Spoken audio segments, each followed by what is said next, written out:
Well, I don't know. Well, shoot, Galen's not here, so we should give it up. There it is. You can hear me? Yeah. What are you saying?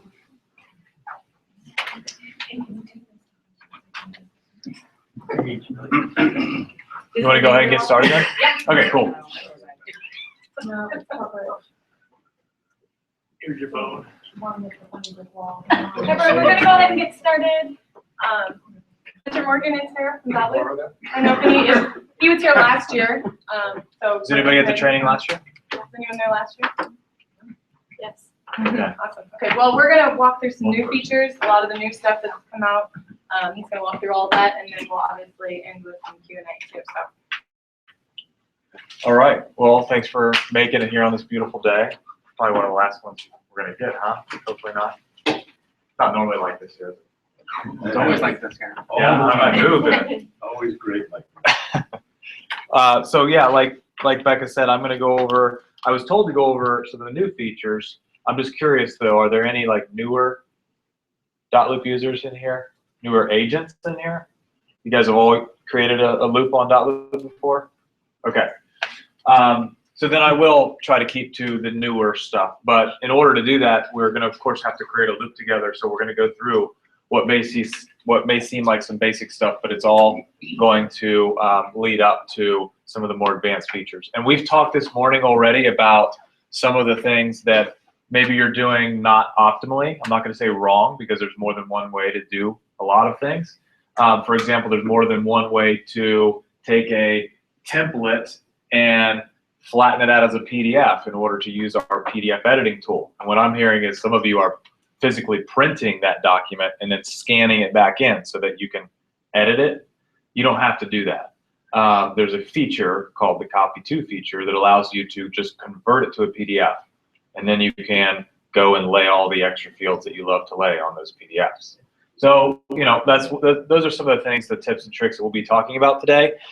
First things first, when you get into Dotloop, I'm not sure if you know, but there's a different view of your home page. I'm looking at the list view. If you've never seen this view, that button to switch to it is right over here. It's a toggle switch. The benefits of the list view are that it allows you to change the transaction type, the loop status. It allows you to see some certain information like, you know, purchase price and closing dates. It always shows you the loop name, and it has a search bar. So unless you're very visual and you like that grid view with the circles, then I'm just telling you, a lot of our users prefer this view.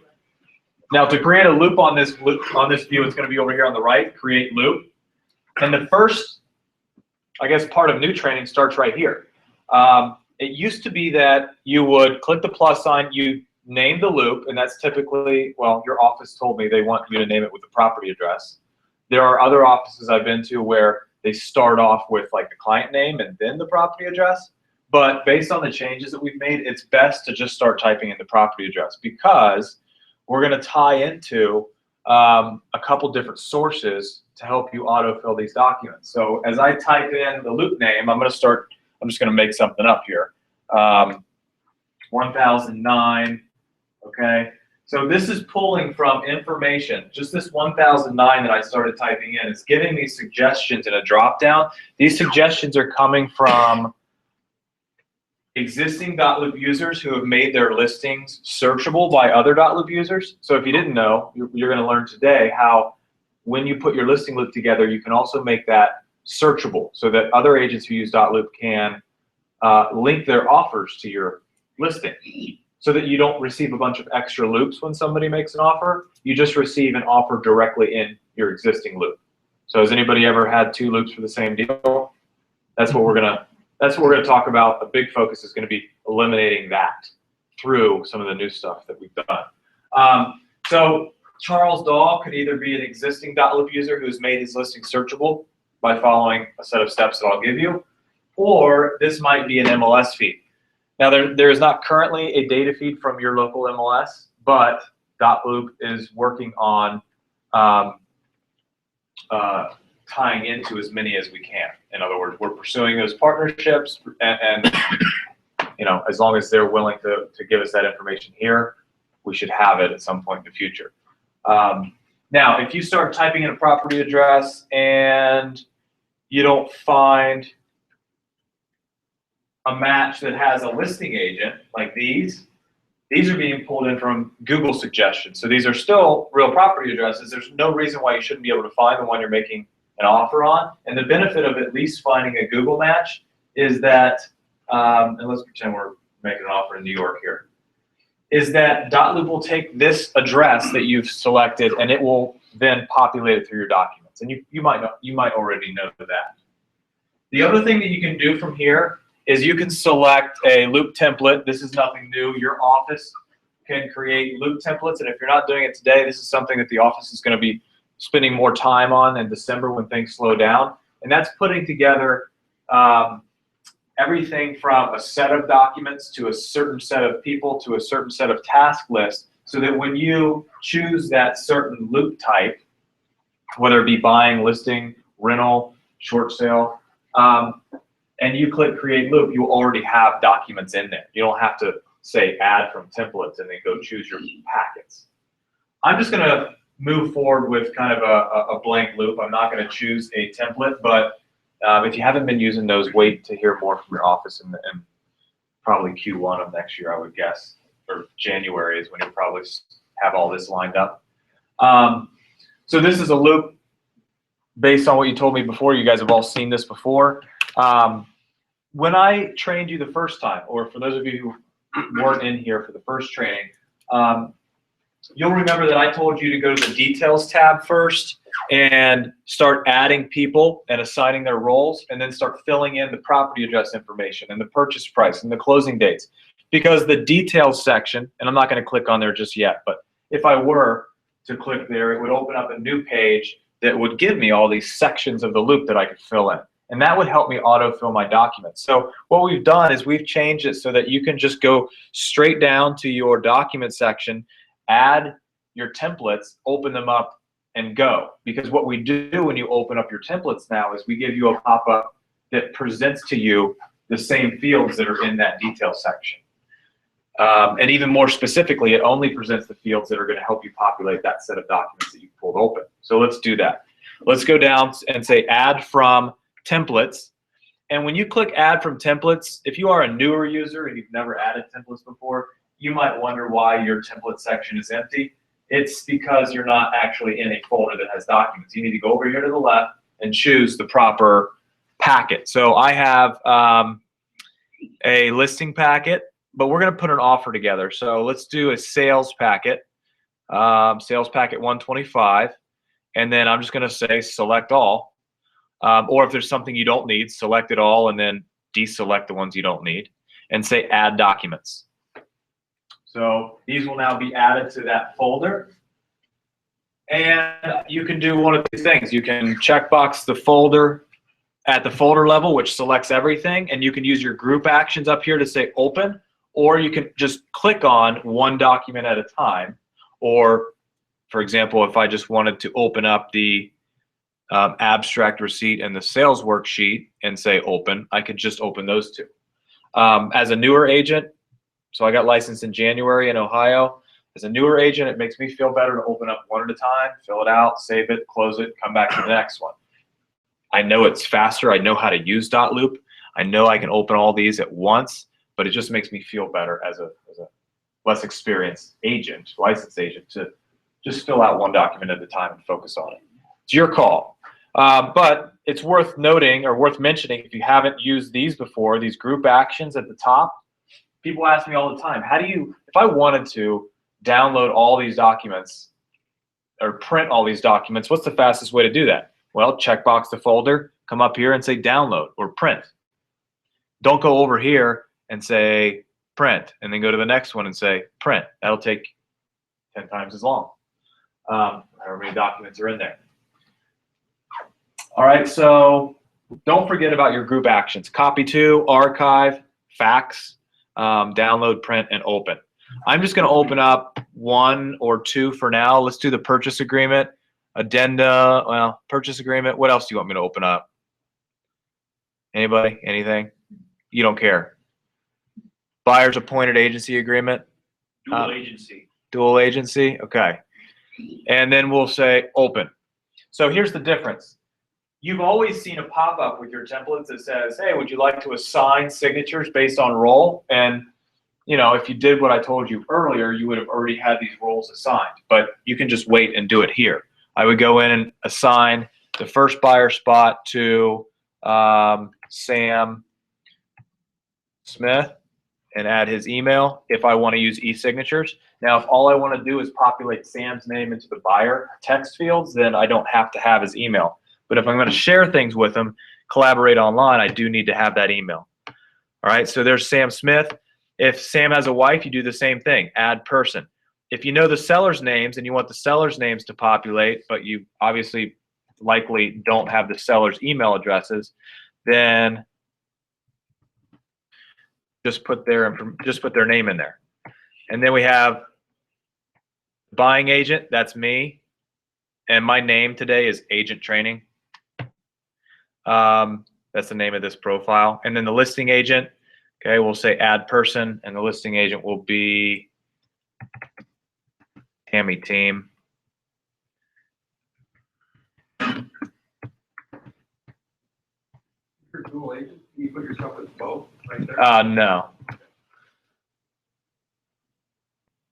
Okay, now here's what's changed. As I scroll down, because this used to be it. It just used to be assigned signature fields by role. Now there's the property address. And notice how this populated based on just that Google match that I found. I didn't have to type the property address in. Doesn't look like it has city. Right? And financial, so there's purchase price. So instead of going to the full details tab, which you might still want to do because there might be other pieces of information that you like to fill out there for your records, or your office might want you to fill things out there. But for now, what we're seeing are just the fields that are going to help me populate this document or these sets of documents. When you put in the purchase price there, Yep. it then updates the purchase agreement, right? Right. If I later change the purchase agreement, does it backwards update this? Yes. Yes. But it will. But if you have another document that shows purchase price, or is it just this contract? It's probably just the contract, right? With the sales. Okay. All right. So here's how it works. If you fill out this is based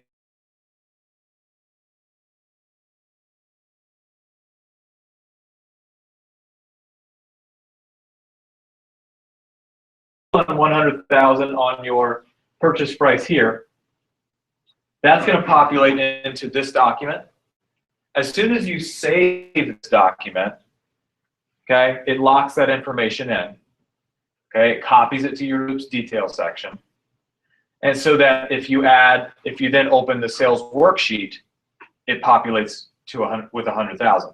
Now, the second you save that worksheet, it locks in 100,000 on the worksheet. What I'm saying is, if I save this once at 100,000, but then change it later on to 95,000, that will update the details tab, but it's not going to go back to that worksheet if you've saved that worksheet. So the worksheet will always take the latest information up until the point that you save it, and then there is a way to override it, but that's basically the answer. And I can show you exactly what I'm talking about, but. It makes sense. But Okay. so if we never got into the sales worksheet until we had the contract terms negotiated out, and then we got into it, at that point it would have the latest information. Sure. Yep. So let's click autofill. And it's going to drop us into the contract here. Information auto-filled. And let's see. Signatures are auto-assigned. Okay, Sam Smith. And that's pretty much it. I mean, the rest of it is click in and fill out what hasn't been filled out for you. There's some other things that you can do, though, as a premium agent with premium features. And I'll circle back to that. But what we did in this loop was we chose a folder, a document set that was created by our office admins that had, the documents that they want us to have in an offer. you can actually duplicate that folder and create your own copy of it. And within your copy of that document set, you can save information that's always going to be the same. So your name, your email, your phone, wherever all that information appears throughout the documents, if you want to, you can create your own packet. And when you create an offer next time, you can load your own personal offer packet. So I can show you how to do that. It only takes a second. When you're ready to share this, you can click save and then go back to the main page and share it from there, or you can click just save and share from here. I like to share everything in one group. If everything just needs to be signed, then I'm going to wait until I have all these filled out, and I'm going to check the box and say share as a group. Just sends one email versus sharing each one individually, which sends an email each time. So just to kind of recap what you're asking about, if I go into the sales worksheet now, I'm going to get the same autofill pop-up unless this hasn't been fully labeled, which I'm not sure if it has or not. Doesn't look like it has. So that's something that the office is going to go through and label each field on that sales worksheet so that it does populate. Sure. There's no sense in going into this now because it's not labeled. All the fields aren't. So we'll just leave that aside. But you know the answer to the question there. Appreciate it. Yep. So normally I would go through and talk about what it looks like for a client to e-sign. I could still do that if you guys want to see that process. What about assigning each cell for someone to either initial or sign? It seems like you have to go to each cell and designate who to initial and sign. Can't you just do one for all?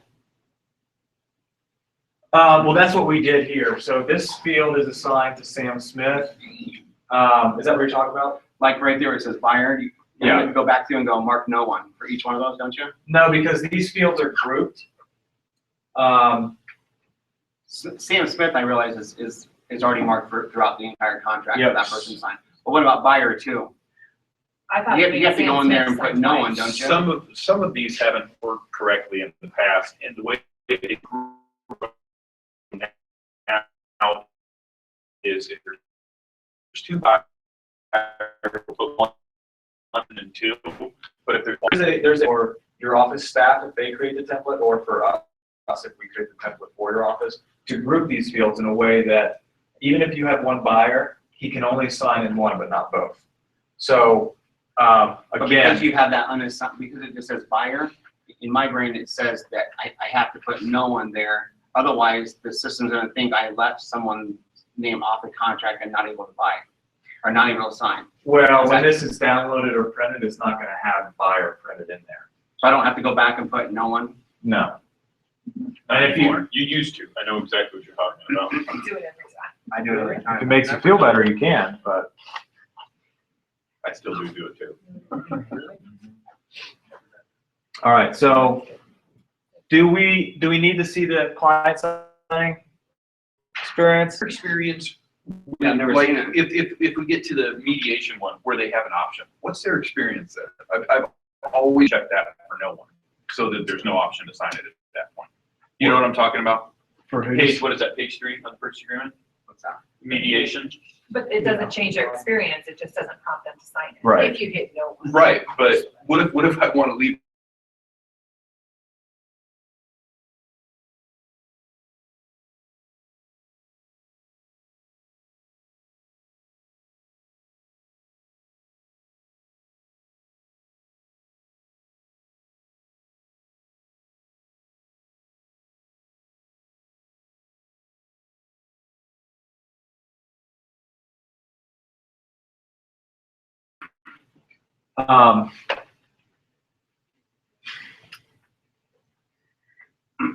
This is waiting for, but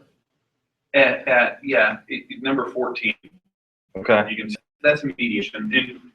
It always populates, a place for them to sign there. I always go in there and put no one because they don't have to sign that. Okay. Is there an option that we can put that lets them choose to or not to sign that, or we just need to discuss that? Like, I think- DocuSign has an optional initial. Well, everything's always optional. If they want to skip a field, they can. There's an I'm done button, and you just need to tell your clients if there's somewhere you don't want to sign, you just don't sign there. Click I'm done. System will prompt you and tell you that you've missed 1 or 2 or 3 fields. Just say skip. Okay. But then you need to make sure you're reviewing the document. What I like better is explaining what this is to the client and then just sharing it to him. If he says, I don't want to sign there, I'll just assign it to no one and share it to him. But it's, yeah, if you leave it assigned to him or assigned to anyone, it's still going to stop there. You need to verbally tell them that they can skip it. I don't like that as much as what I just explained before. So I'm going to share this. Yeah, I will go ahead and share this with Sam real quick with CanSign. Click share. I could have typed an optional message there. Another feature, I could have attached a PDF. So not everybody knows that that's an option down there. But if you're sharing with a lender or somebody who's never seen Dotloop, it's a nice also option. I've shared this with you with, X privileges. Also, I've attached a PDF copy if you just want to download that from the bottom of this email. So we're done with that view. Now I'm going to go over to my client's email. And use the right, I don't think I used the right derivative of my email there. Oh, I did. Okay. So Sam, and then here's the default message. Would you review, complete, and sign this as soon as possible? I put them in the loop. 1009 Hillside Drive. What Sam's going to do is click on View Documents. It's going to open a new window in whatever browser he's on, and it's going to take him to Dotloop. So that message comes up no matter what I type? No, if you type anything in that message section, then that replaces that. But if I don't type anything, And that's, yeah. Done typing. So there is a scroll bar on the right. It's like I'm done. Yeah. I've had a client, a couple of them actually, that said that they would like to print that before they sign it. Is there a way to do that? Yeah, if you attach that PDF.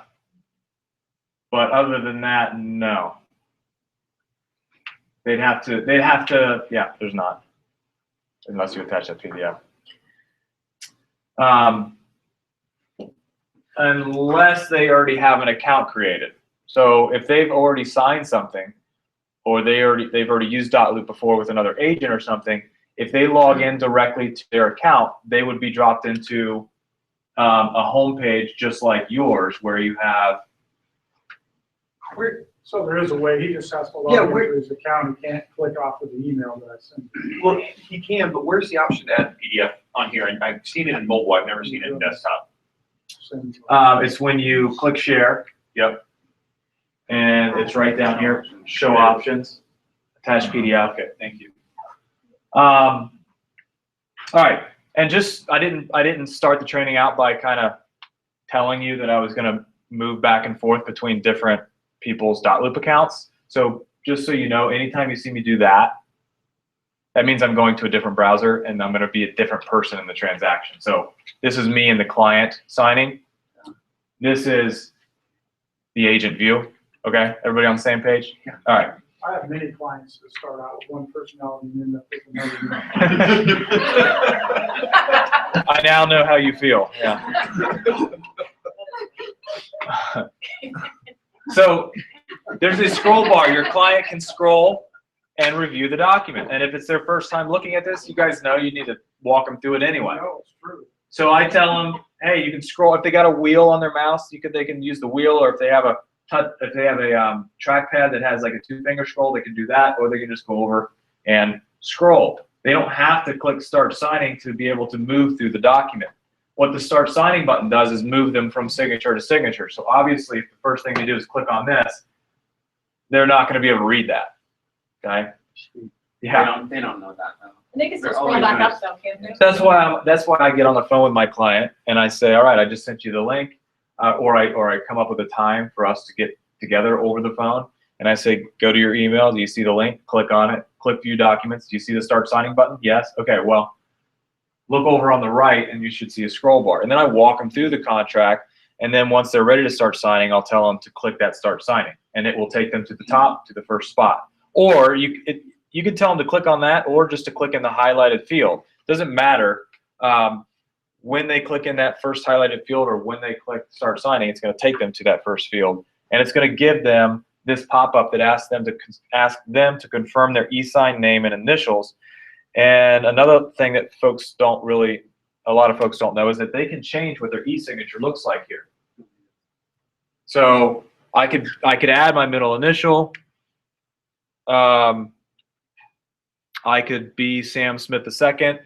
I can change this to whatever I want to in this text bar. This does not change what their name appears as in the text fields. It's just signature spots and initial spots. I can also draw it if I want to. I'm going to go back to the type and click adopt and sign, and it'll roll me through the rest. So what you can see here is I didn't go through and unassign. It's just giving me one spot to sign. Okay, if I miss a spot, That's new. it's going to recycle it back to the one that I missed. Here's that I'm done button I was talking about. If you click I'm done, or if your client clicks I'm done, it's going to say you've missed a field, and I can say skip or show me. If I say skip, you get an email back that says this document's been partially signed.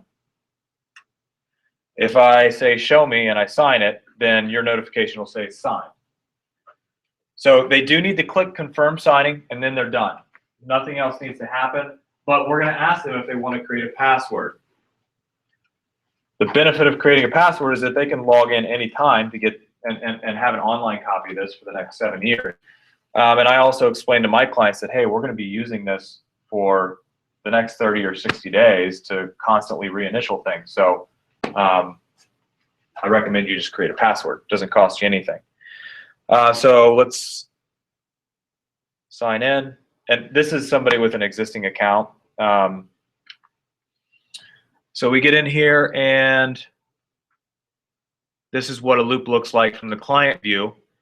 As you can see, it's important to understand when you add somebody to a loop, they only see what you share with them.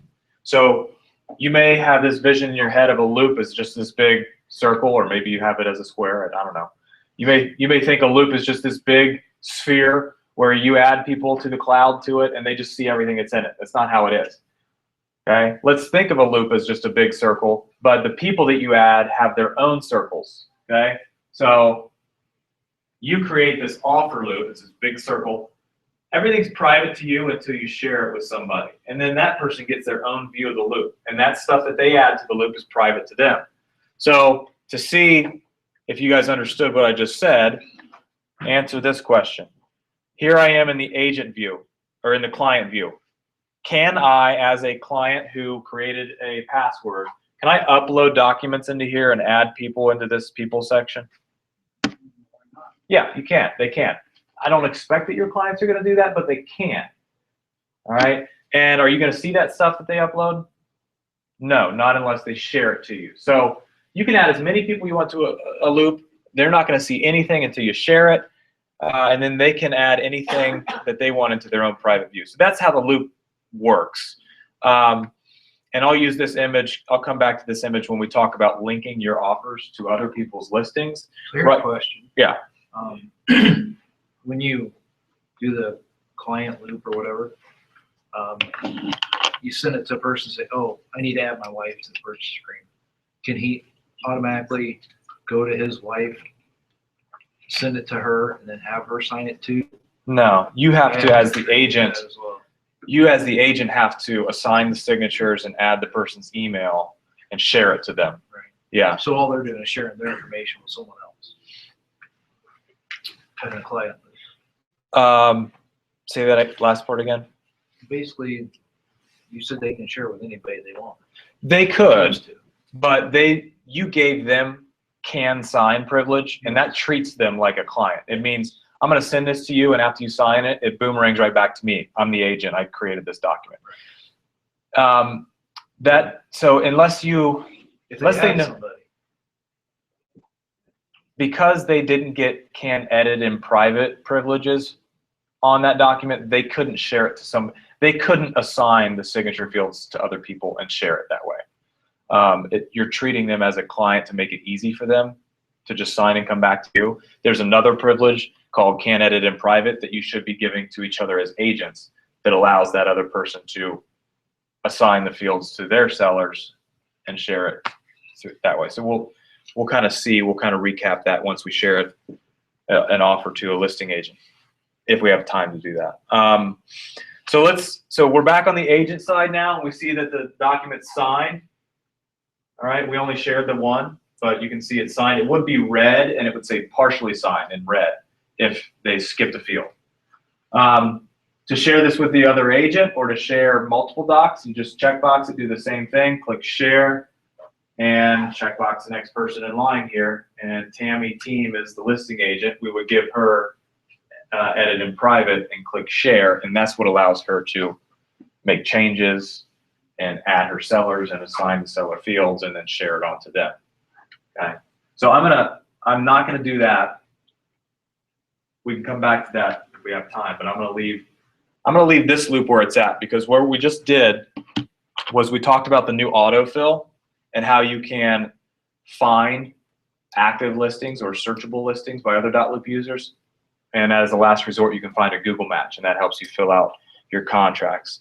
And then we went through the client signing experience. But what we didn't do was we didn't match this up to another listing. So this was an example where the other agent works down the street at Iowa Realty. And They work for a different Remax office. Okay, they work for a different Remax office. No, because in this case, I'm saying they don't use Dotloop. So they work down at Iowa Realty. They're not using Dotloop. So their listing was not on here for you to link to because they're handwriting contracts or whatever they're doing down there. So now what I want to do is go through and show you what it looks like to connect with another Remax agent who's made their listing searchable. And I'm also going to give you the steps to make yours searchable so that you guys can collaborate better. So let's go back to the home page and click Create Loop. And I can still, though, even though this is my listing and I'm just getting set up, I can still find the Google match to help myself put my paperwork together. So let's do 2002, let's see, Little Creek Terrace. How about that? 2002 Little Creek Terrace. I'm going to say Create Loop. And we're also going to go through just some best listing practices. So I'm going to rename this folder on the right and call it my listing folder. And I'm going to say add from templates, and then I'm going to choose my listing packet on the left. Select all and add documents. Now, without opening up each one of these and auto-populating and sharing it with the client, and by the way, what privilege would I give the client if I wanted them to fill out some of these documents? Fill and sign. So some of these probably just need to be signed, though, right? What's the difference between edit in private and fill and sign? Well, let me get through this first question. If some of these documents just needed to be signed, I would checkbox that group of documents and share to my client with signed privileges. And then I would come right back and I would checkbox the other ones, the seller's disclosure, whatever else needs to be filled out and signed, and I would give that to my client with fill and sign. What you need to understand is there's two different shares, two different sets of sharing based on the privileges for those documents. Your question was, what's the difference between fill and sign and edit in private? Mm-hmm. Okay, let's go to the share screen just so we all can visualize where these are. When I checkbox share, the privileges are over here on the right. There's view only, which means this person can see it. That's it. They can't sign it. They can't fill anything out. There's can sign, which we just went through. It's a boomerang. It goes to my client. They sign. It comes back to me. They don't have to learn how to share it back. It just happens, right? That's the same thing that fill and sign does. It's a client privilege. I share it to you. You can sign it, but you can also, it stops at every text box and checkbox for you to fill it out. When they click I'm done on fill and sign, it boomerangs back to you as the agent. The client doesn't have to figure out how to share it back. Fill in or edit in private is not meant to be used with your clients. It's meant to be an agent-to-agent type thing, and that's because it does not boomerang. It says, here's this document with all the privileges that I have. You can assign the rest of the signature fields to your sellers or buyers, whatever side you're on. And I won't see any changes that you make. I won't see anything until you capture signatures and share it back to me. It allows that other person to do everything in private. So it's an agent-to-agent privilege. And when you do that, if you have your people sign and then you send it over to them and they change something, Yeah. it'll toss. It your clears the people's signatures, right? Yep. So let's pretend like these documents are all filled out and signed, and this, your listing, 2002, okay, Little Creek Terrace, is also active in the MLS. So you're, at this point, you're ready to receive offers, okay? I know we did that's fast forwarding through quite a bit, but I just want to talk about listing specific things, and we don't need to go in and duplicate everything we just did in the last one as far as best practices. So fast forwarding a bit, I want to give you the steps to make your listing searchable by others so that when they go to make an offer on Dotloop, your listing pulls up to the top and they can benefit by populating information that you've already put in. But more importantly, when they actually share the document with you, it doesn't create a whole new loop, right? It creates a new folder within your listing with that offer paperwork. So here's how you do it. Step one is set your transaction type to listing for sale. Step two is change your loop status to active listing. This is all being done right here in the details page. And actually I can do all of this from the majority of this from the main page of the loop as well. But step three is change your role to listing agent. And then the final step is an and/or. You put the property address and/or the MLS number into the property address section of the details tab. So let's go 500. 500. The ACRs are doing that for you, in case you don't have it done. So they're going in and adding that. So if you're writing an offer on another concept agent, it will link together. We're adding all the, making sure the address is there and the MLS numbers are there. Okay. So I'm going to sign out of what was our client account here so I can show you what it would look like for another agent to find your listing now. Now that you've taken those steps,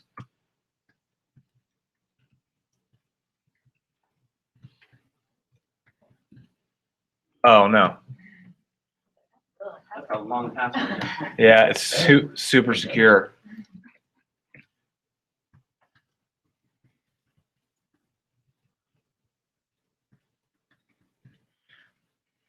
Okay. Out of my basketball coach in high school, he used to tell me I look like Ben Stiller, so it's just kind of, he's become my alter training ego. We'd agree. Yeah. You do blue steel? I also have Give us blue steel. We were all when we're done. I can't turn left, so. You haven't seen Zoolander, you didn't get any of that. Okay, so this agent clicks create a loop, and they start typing 2002 Little, and see how that popped up right at the top of those suggestions. Or I could have typed in 500, 500, and that was even more specific. All right. And so if I click on that, it's going to say, do you want to link to this listing to import details? Heck yeah. Yeah. Well, I'm going to say no. But you would say yes. Yeah, why are we saying no? No, because I want to show you that you can do it after the fact as well. Okay. Okay. But actually, I'm just going to close this down because I want to show you something else, and then we'll circle back to this. Okay. So let's go back to the listing profile, or your listing loop, which we've just made searchable by others. The other thing that you can do, if you want, is you can make folders available to people who link to your listing. So if you want to make your disclosures available to somebody else through Dotloop, you can create an easy offer folder.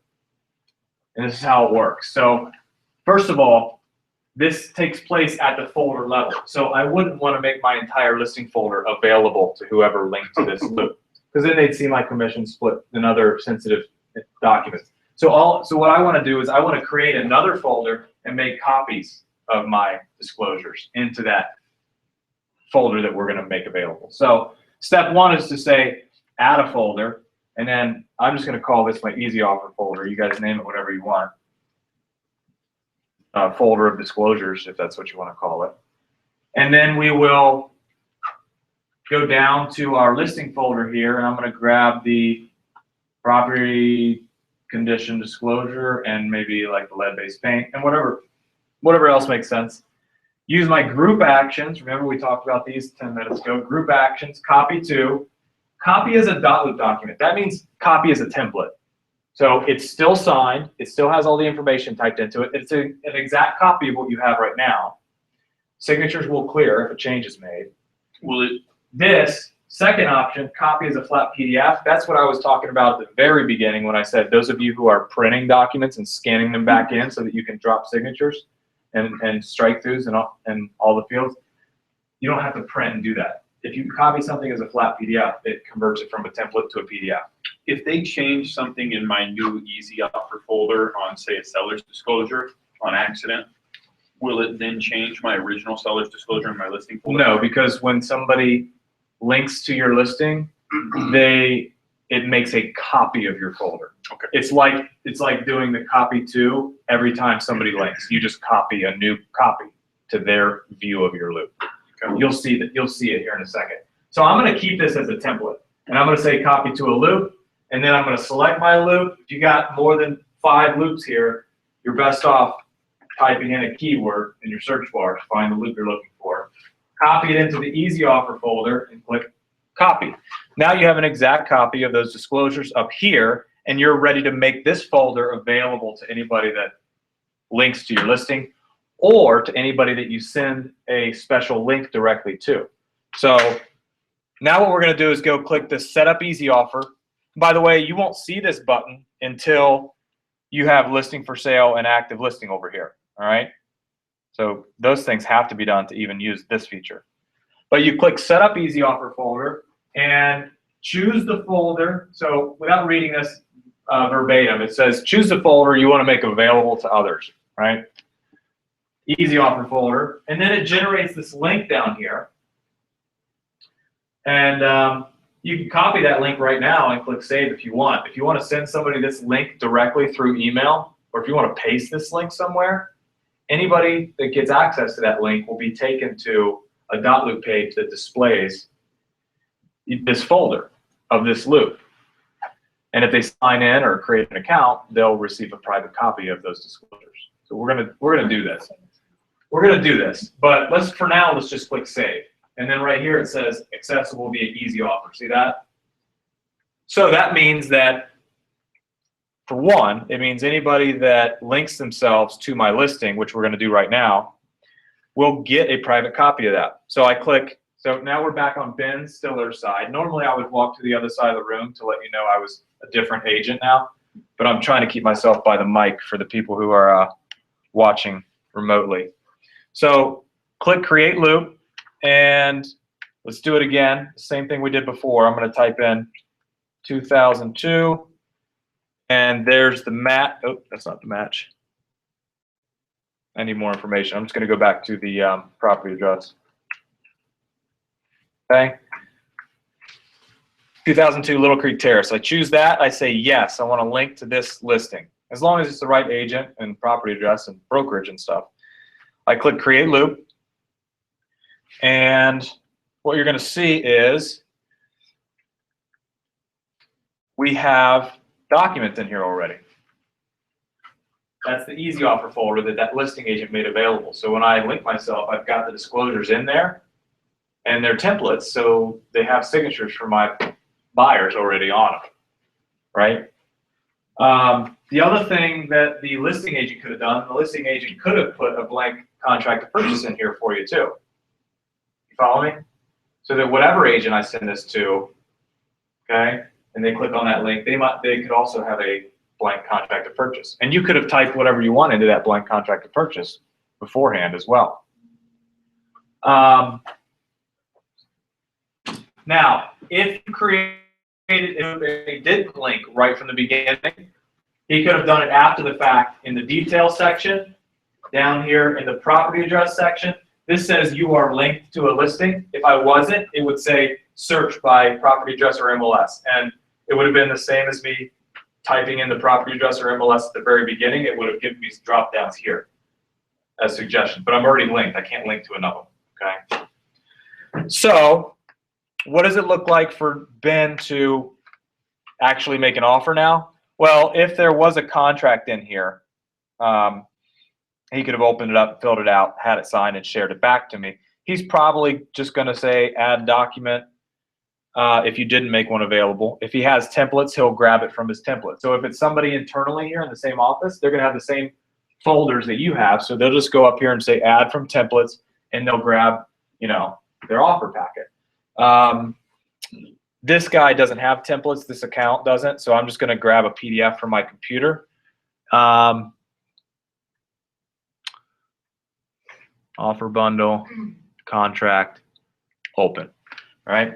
So this is just a PDF, a flat PDF. And without opening it up to actually drop signatures on it, let's just pretend like it's signed by a buyer. We're going to share it back to, or share it to the listing agent. So agent training.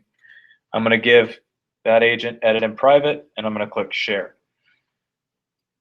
And what we're going to see when we go back to the listing agent's view, so back to the listing agent side, right now we have a listing folder and that easy offer folder that we created.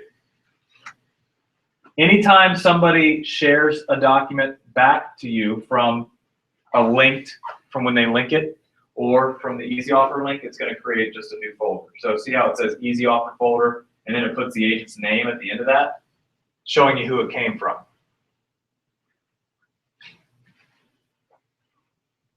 And that will happen over and over again with anybody that links to your listing. You'll just get a new folder that says, that has the contract in it, or whatever they share back to you. Now, the other way to use that easy offer folder or feature is to, if I go back and click on this, it gives me that pop-up. I can go down here and copy this link and just send this link directly to whoever I want, whoever's interested in making an offer. If I talk to an agent about one of my properties and they want to make an offer on it, I'm going to say, hold on, I'll send you a link. You know, especially if I know they're a Dotloop user, I'll say, I'll send you a link that allows you to just quickly, easily link to my listing. So I copy that link, and let's say you go to your email.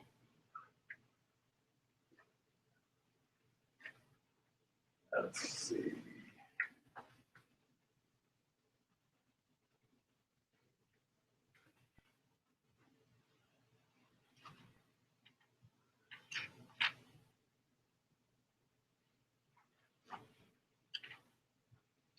All right, I'm going to click compose, and I'm going to send it to whatever agent, you know, that I want to send this link to.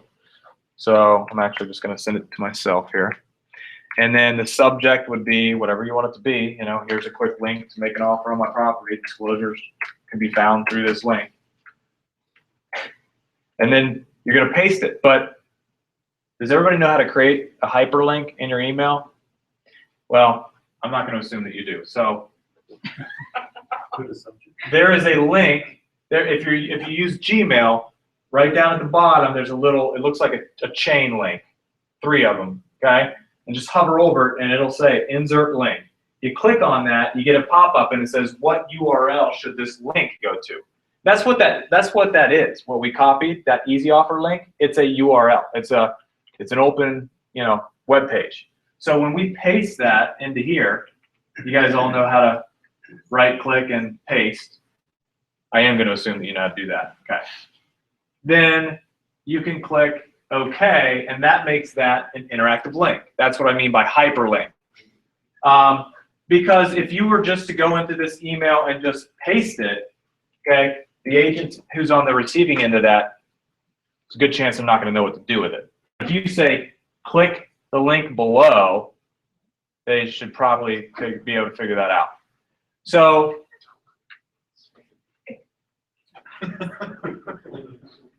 here's what happens when you click the link, all right? And I'm going to open up I got to open up a new window to show this to you. I can't do it Go ahead. I know this, that you don't know the answer to this, but Rob, if we paste that into Matrix under agent remarks, is that clickable in Matrix then? I know some stuff's clickable there. Does anybody know that? Oh, for the, Yeah, if you put them in Matrix and then, because like emails and stuff like that, and there's links, like if you type in agent remarks www.homepath.com, and you click that matrix, it'll go there. I wonder if you could take this and put it in your agent remarks in Matrix. you know, I don't know. It's a good thought. I think it depends on the MLS, but yeah, people are doing that. Can, You could also say copy and paste this in a new browser. You could say that, yeah. I'd make it a bit.ly first. can the admin set up the easy offer forward? Yeah.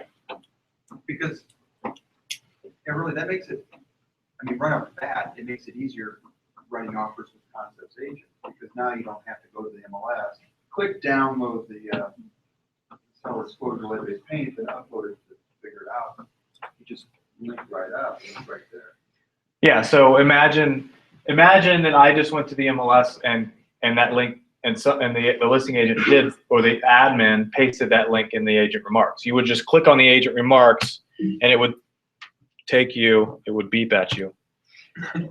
It would take you here, okay? And this is not your account. This is Dotloop. This is just, again, just a kind of a public view of your loop. Who are you right now? I am an agent who, and actually that didn't work right. Let me go back to a different browser. You log in as yourself as an agent, right? What I'm saying is I'm an agent who's clicking on the link, You're either that was sent via email. I just showed you how to make a hyperlink with your listings easy offer link in it. Mhm. Okay, so I might be an agent who's clicking on a direct email that you sent me with that link, or I might be an agent in scenario 2 that's clicking in the agent remarks section where you pasted this same link. Okay, and so what happens is when they click on it, the agent marketing works out to be determined. This is what we'll see. They'll see just a general view, whatever you've made available in the easy offer folder. So if we send it to a brand new agent Yep. from a company that's not used Dotloop, that's what they'll see. They don't have to mess with setting up an account or anything. Well, they do. Oh. This is just what they see. When they try to do something, it's going to ask them to sign in or sign up. So it's free. It doesn't cost them anything to do that. And then you know what happens from here. If they add something and share it to you, it comes as a new folder into your existing loop, right? They do register on there. Let's say it's an realty agent. Is there contact information going to your people now? Yeah. So let's go. I'm going to make something up here. I'm going to be Frank. What is a good last name? Webb. We did that last time. Email is going to be it's going to be. Oh, that's not an email. That's that link. No, that's not Frank's email address.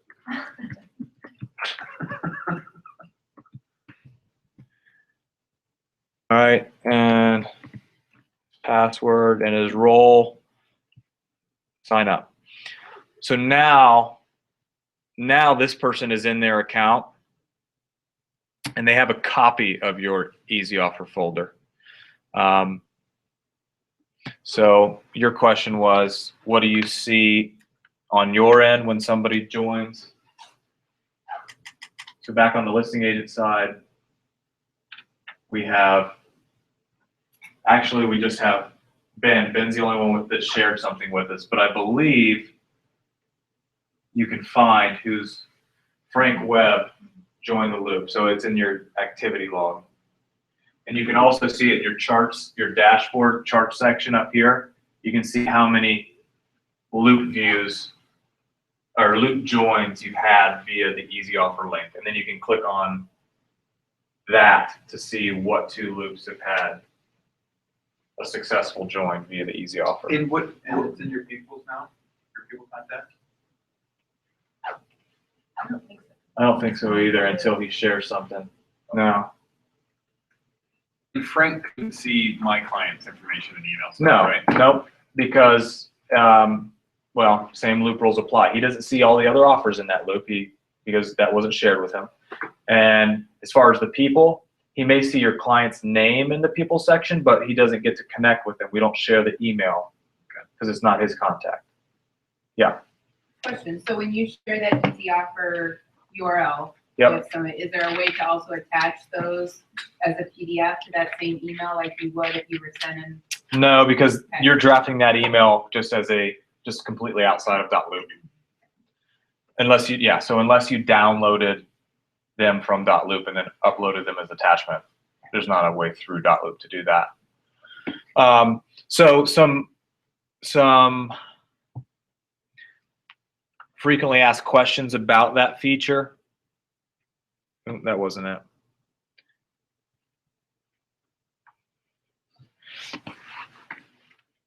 How do you add something?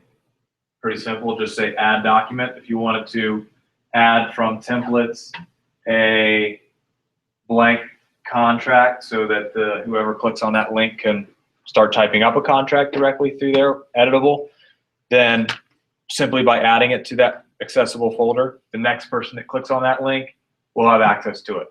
Now, anybody that joined through that link prior to you adding that document will not get that. It's whoever clicks on that link and joins that loop after the fact. Obviously, whatever agent is in the easy offer when they're adding a document, the only documents that they have access to are the documents that are in our library. Right. Right. Well, no, the other agents who click add, let's say they click add from templates, they don't get to add your templates. They have an empty They have library. an empty one. They don't have a Okay. template section if they're brand What new. if, and what if they are Joe at XYZ Realty who has their own Dotloop? Then they would have their own template section. Now to remove something, you would just archive it. So archive, and now anybody that clicks on that link after you've archived it, they'll only see what's left in there. If you want to disable the link, just click on that red accessible via easy offer next to the folder and say disable. Or once you move your loop from active to either sold or archived, it will auto disable that link based on the loop status. So if I had sent that link to a couple of different people for the easy offer, right? Yep. Let's say I sent it to 2 agents, Mm-hmm. and both agents happen to be real estate concepts agents, so they pull up a purchase agreement from and add a document, right? And both of them put it in there, and I didn't know either one of them were doing this. They just both found a link, clicked it, wrote me an offer. Can both of them now see each other's offer? No. Even though they both did it in that easy offer? Right, because again, what happens is this folder is accessible to anyone that has that link. But if you click the link, when you sign in or sign up, it's as if you're taking these documents and saying copy to a new folder. That's what the system does.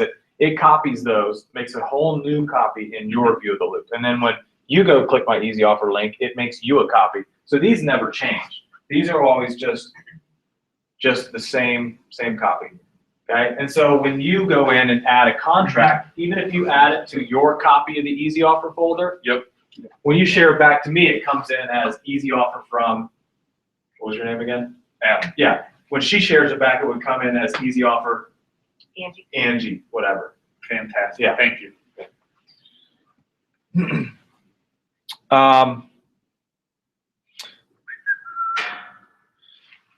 Is the easy offer functionality available for buyers? Because it's kind of annoying if you set up like a buyer packet for every single buyer that walks in the door. They don't all, it just makes your Dotloop really messy because you have too much messy. But if you had an easy offer for buyers, it's not necessarily an offer, but it's like your buyer packet link, and then just people keep adding to that. Is that, I haven't really thought it out much before saying it out loud. Are you, Well, I mean, so like if I do work with a lot of buyers. Yeah. So if we want to give them a timeline and, you know, maybe a sample contract and whatever you want to put in your buyer packet, if we create a loop for every single buyer, how many of those people are actually going to buy?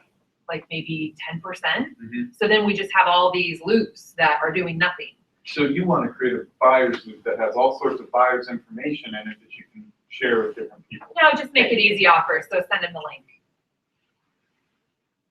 There's not a way, no. Okay, thank you. Um, I think my way was the solution.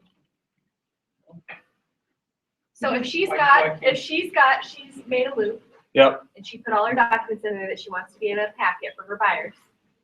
And she's got a easy offer or easy listing pack or buyer packet. And she has that Easy link buyers. and they, that sounds good. Okay, yeah. And they click on that link, why wouldn't there be like John Smith and he just sees it? Or, you know what I mean? well, what do you want your buyers to do with this packet? Nothing, they can just look at it. Just information. General It'd be like I see what you're like saying. an inspection. Yeah, just create a non-disclosure. Yeah. 123 Main Street as, because you just want to show them example documents. Yes. Right? 123 Main Street, create them and then just share the link with buyers. and Instead share it of forever. emailing them PDF after PDF. Like some You of us just have wanna like make what's sure called it's all buyer enough to presentation. sign in. Yeah. And so in our buyer presentation, we have like a buyer timeline. And then inside that buyer presentation, you have most commonly home inspector to use, most commonly loan guys to use. Yeah. We have a buyer packet that you send to a buyer to say, hey, this is my information. Here's my packet, 25 pages. It's for you, it's educational. They don't need to sign it. You don't need to sign it, it's just educational. But once you come to an offer point and the buyer doesn't want to make an offer, could you put in a template and allow them to edit in private and fill out? Well, you don't give edit in private to a client. So let's clear that. Phil, yeah, there you go, Phil. Yeah. So there is no easy offer because you have to be the listing you have to have it listing for sale and active listing for this button to even pop up. So that option, no, it's out the window. If you just want a loop that has these documents in it, Could you rename the loop?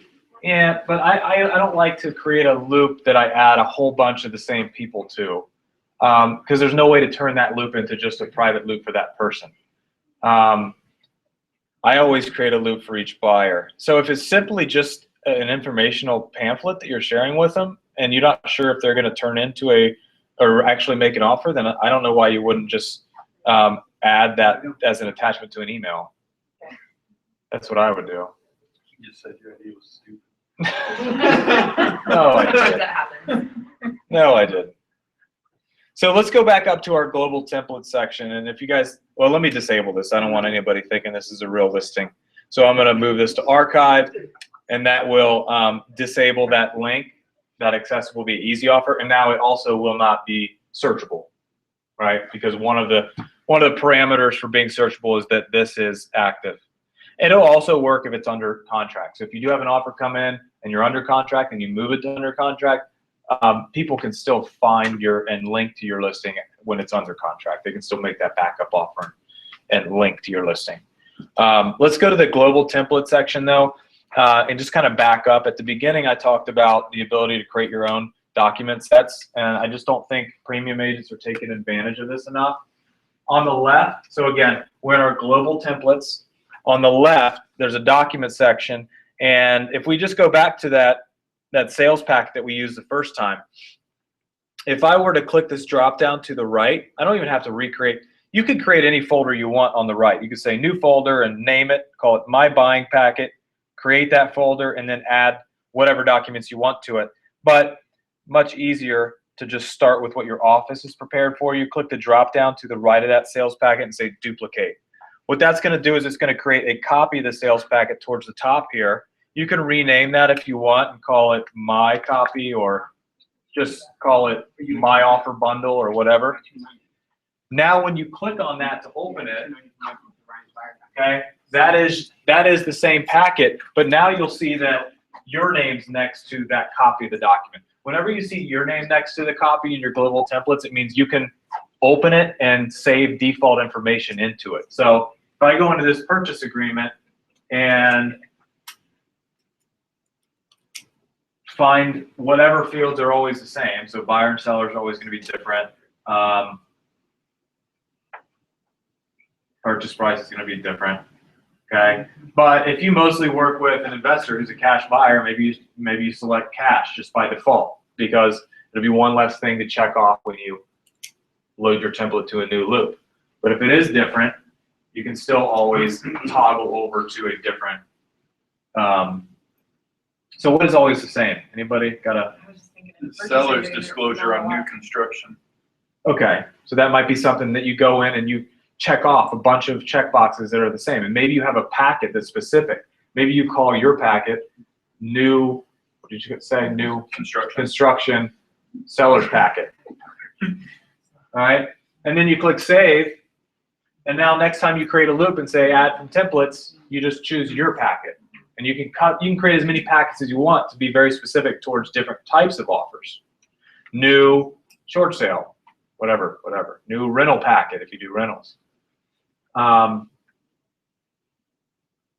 does everybody understand the idea there? Okay. I got no head nods, but I'm moving on. I think you did. Yes. Okay.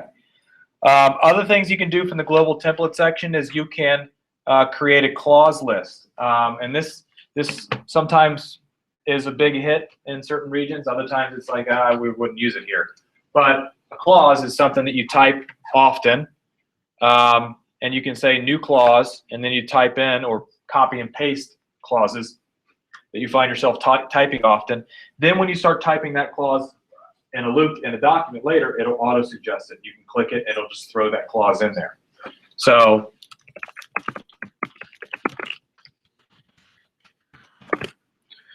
save that. And before I'll go back and show you how that works, but before I do, let me go to my global templates task section. This is where you can create task lists. So if you haven't used this yet and you've mastered everything else on Dotloop, you might start thinking about adding value to your client's experience and guiding your client through the buying or selling process using some creative task lists. So And these tasks are assigned to me, assigned to my buyer? assign to whoever you want to. You can default to assign them to people. Obviously, you're not going to have all your buyers and sellers in there, and your global templates is options to assign to. But once you get into the loop, you can assign it to your buyer. But I might add a task list and call this my client move plan. And I can go in here and add items to this global template and say, well, what do they need to do when they're moving? They need to hire a moving company. And then I can put their phone number in here. Maybe they need to, what else do they need to do? Utility information. Yeah, change utilities. The due date, you pick a date, insurance. Yeah, or you don't have to. You could just share this checklist with them as a general, How hard items to consider. How hard would it be for Dotloop to make that so that we could assign dates that were 5 days prior to close or 5 days after acceptance of offer or something like that, so that then we could just default it? And instead of going through and picking the 15th and the 14th, it just knows that it's 10 days before you close. Well, we're working on that. I don't know when that's going to be out, but we're looking at that. We're either working on it right now or looking at it. But basically, what we're going to do is we're gonna tie tasks and other things into labeled fields and templates. So the fields that are in your templates that are labeled as closing date will, if you create a task list and you tell that task list this item's due 5 days before closing, then it'll auto assign it, which sends email notifications to your clients or whoever you assign to. So that's the sort of stuff, yeah, we're looking at that. Other things you can do with this task list though, you might go up, and I know that there is a IRS change of address PDF that's interactive somewhere online. So you could go to other websites is what I'm getting at, and you could copy those URLs, right? Copy, and then I might go into my Dotloop task list, and I might paste that, which becomes an interactive link automatically. So now when I share this task list with my client, if they click on that link, it takes them to the change of address form. So, or you might link them to 2 Men in a Truck, or you might link them to wherever. You might say, I don't want to build a whole task list. You might just link them to some other moving checklist on some other website, right? So let's go back into a loop now. And I can't see anything up the top of my screen here. Let's go back to Dotloop and let's go back to our original offer.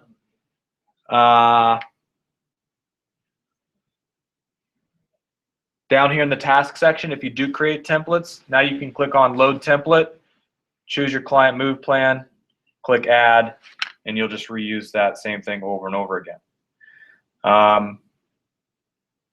Other ways to introduce people to services like moving companies and lenders and things are to add people to your local service provider section, which it looks like that might be turned off at the office level, but that's something that they might be allowing you to do in the future. I'm not sure.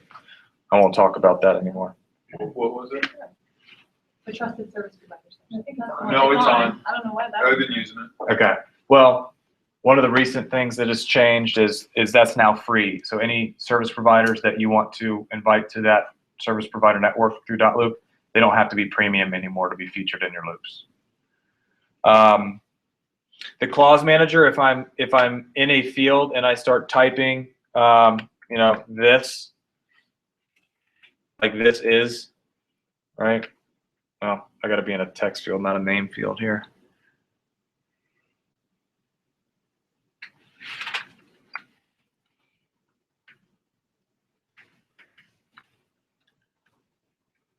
See how that dropped down there and gave me my clause to insert? Is that global so it'll work on addendums as well? Yes. Or I could go up and just click add clause and it'll give me my list and I can select it and say add. So in that field, I have a long clause that usually covers the top and half of the second line on the closing costs that I want to be covered. So I just used it as a clause. Is that going to get screwed up because of the spacing in the first line? Yeah. So I need two What a clauses. terrible but direct answer. So clauses just wouldn't say. Didn't really save any time at that point. Or the office at the office level could just We need to fix those. get rid of that field, drop this one down so that it's one big field. Sounds like that's what we need to do. Noted. Noted but not written down. I actually had something similar. Called her out. We actually already had it. Might as well wrote it down through it. Now it's time for blue So that state. I'm just telling you guys what I do when I note things. No.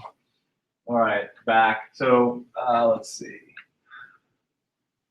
There were questions this morning, or Rob and the staff thought that it would behoove you to know how to do an in-person signing versus printing everything if you're sitting there with your client.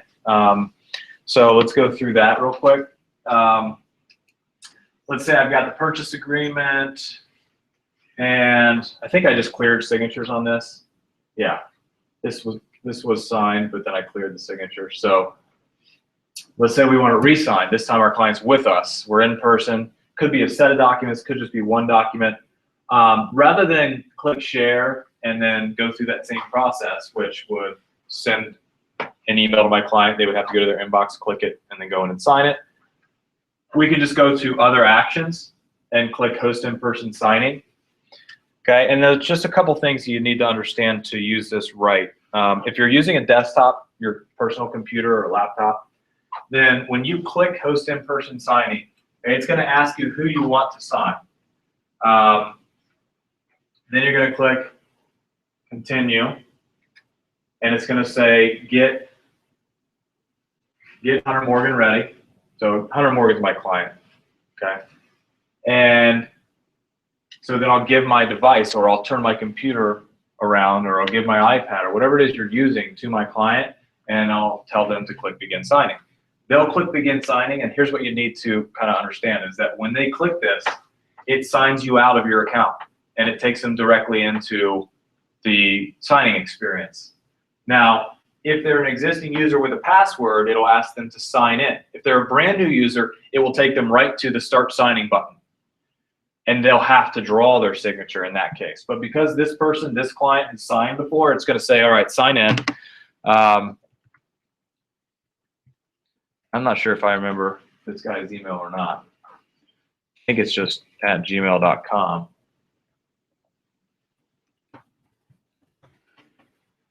Okay, good. So if they had never had a free Dotloop account, or they've never created a password or worked with an agent on Dotloop before, this is actually would take them straight in here, like I said before.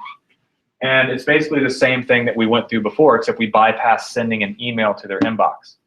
You still have to have an email for each person that's going to sign, even if it's a host in-person signing. But we bypass going through their email, okay? And so this is all the same thing we saw before.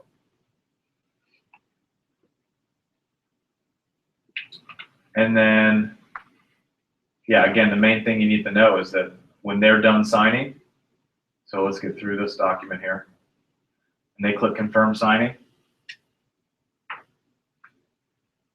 this document's been automatically shared back with agent training. That's me, the agent. It's going to, okay, if you click back, you are not in your loop, you are in the client view of this loop.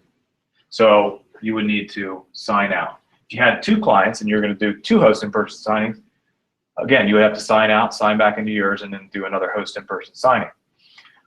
Another way to go about this is to have, for example, 2 browsers. So you could be logged in on Chrome, and you might have Internet Explorer or Safari if you're a Mac user, or Mozilla Firefox, and you can do what I've done in training here today and just kind of have 2 browsers, and you can go toggle between each one. So I would, in this case, if I was going to use the two browser approach, I would be logged into Chrome, and I would share it, which would generate an email to my client's inbox, and then I would go down and open up Firefox, and I would say, okay, here you go, client, log into your email.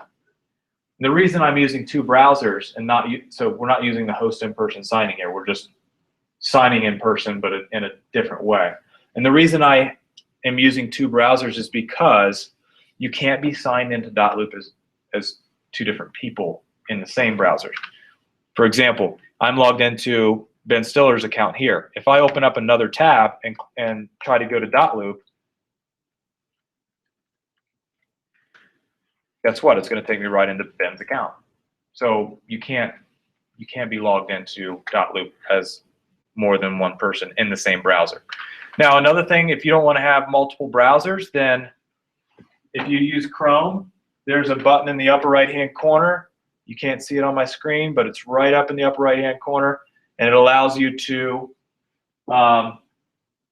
open a new incognito window. And that basically makes a second Chrome browser window, but it will allow you to log into a separate Dotloop account. So you'll see this little spy guy. That's your incognito window. So those are the options that you have for capturing signatures in person. You can use that host in-person signing, or you can use an incognito Chrome window, So what you're or you can saying use is 2 browsers. you don't need 2 browsers, you just need Chrome. Yeah. Okay. You just wanted to hear me say that. Yeah. I like the multiple browser method just because. So yeah, that's hosting in-person signing. Anybody, you guys start hitting me with questions, and I'll keep looking to see what other tips and tricks I can give you here.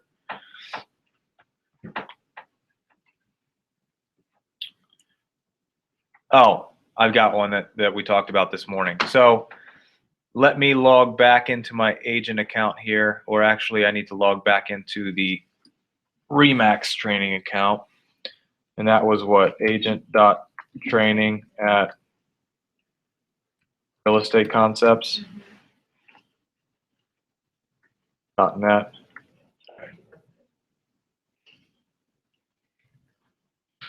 Okay.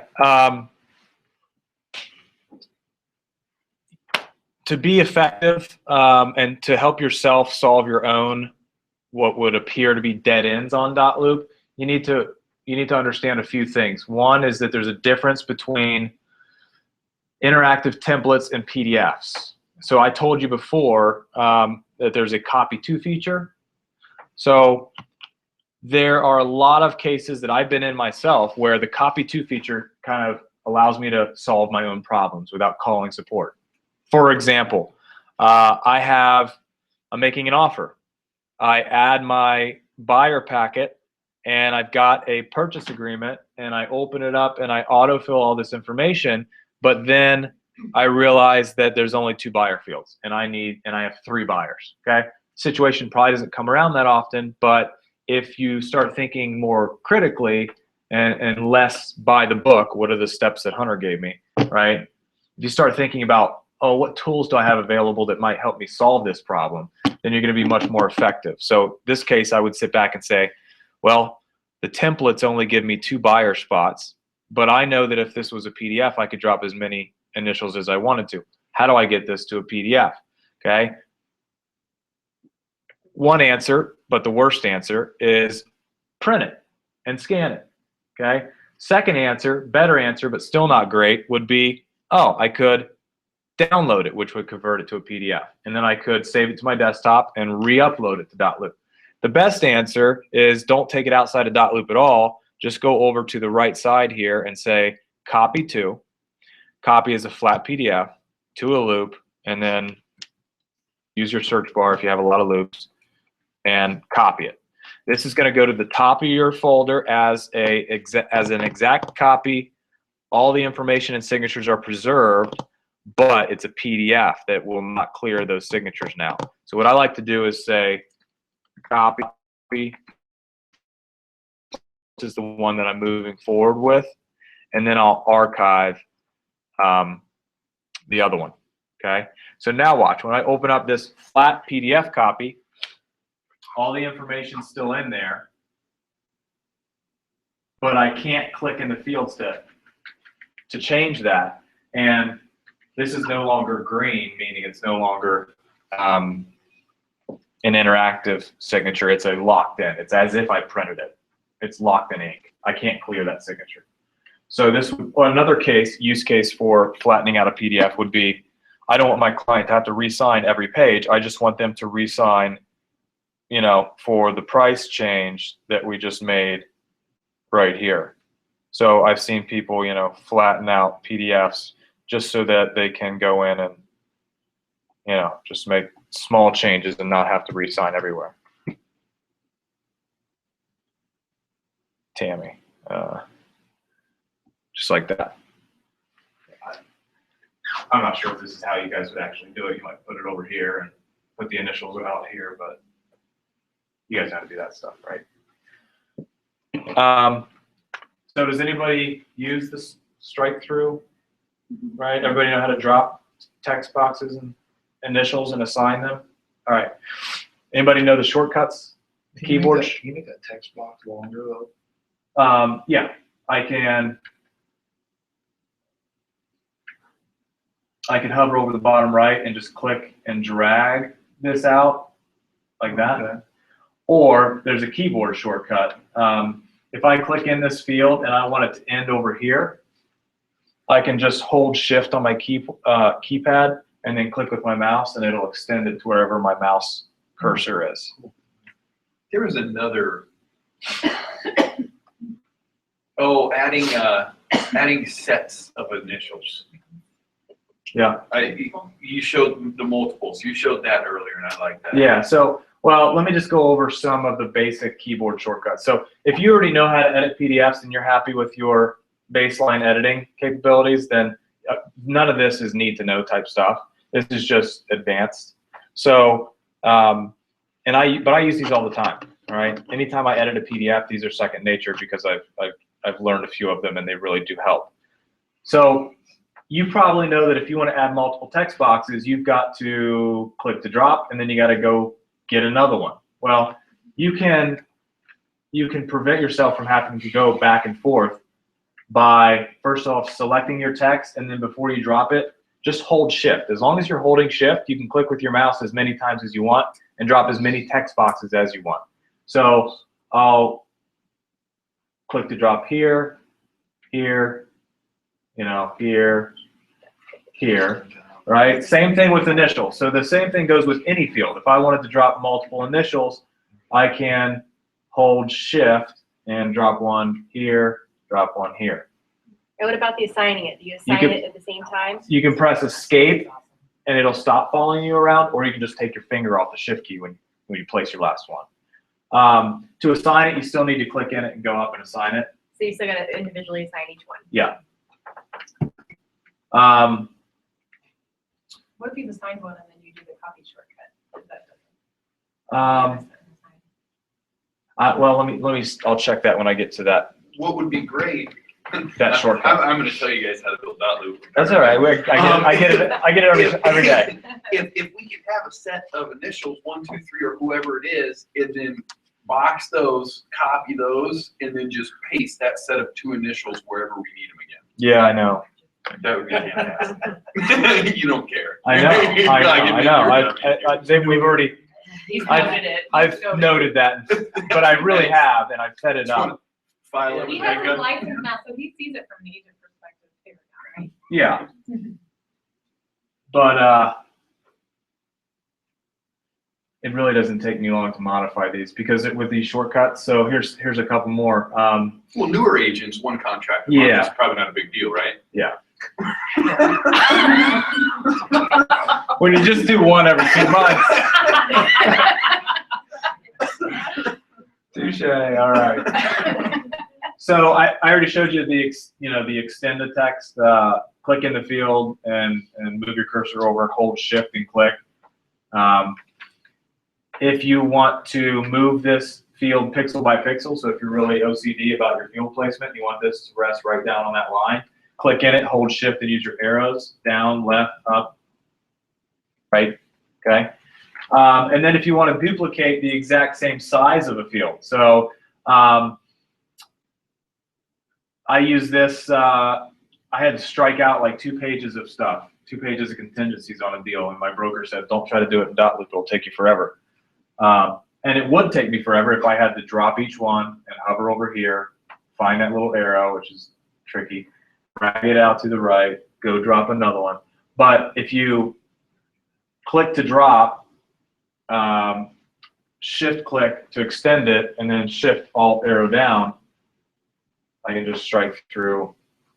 So that was the last one, was how to create a duplicate copy. And that's shift and then option, or shift alt on a PC, I believe, and then use your arrow keys. So I'll do it for an initial. Let's say I want, let's say I'm dropping an initial up by a change that I've made, so this price here. And let's say I resize it because I want it to fit. And then I don't want to do that again. So I'm going to do shift alt to the right, and it places an exact copy of that size of that field. I can do the same thing with the text box. Click in a text box, shift alt down, creates a text box below that same size. Check boxes, you can do the same thing. So honestly, I probably would have just gone shift alt down and then held the shift button and arrow key down to make a field there. There actually, yeah, there's not a good way to assign. I know what you're saying though. So that's been noted. I don't know if it's on the chopping block or in the dev pipeline. Okay, so those are just some shortcuts that make it easier if you want to learn those.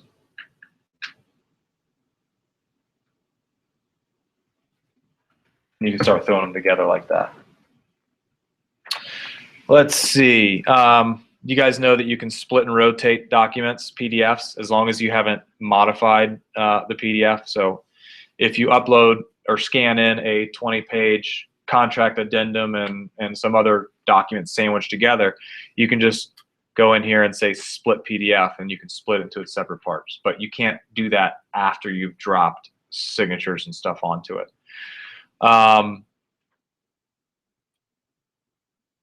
Messages, we talked about messages earlier within the loop. I don't think a lot of agents know, especially agents underneath an office, know that when you click on messages within your loop section, it may look like you only have you and your clients and maybe one admin or something.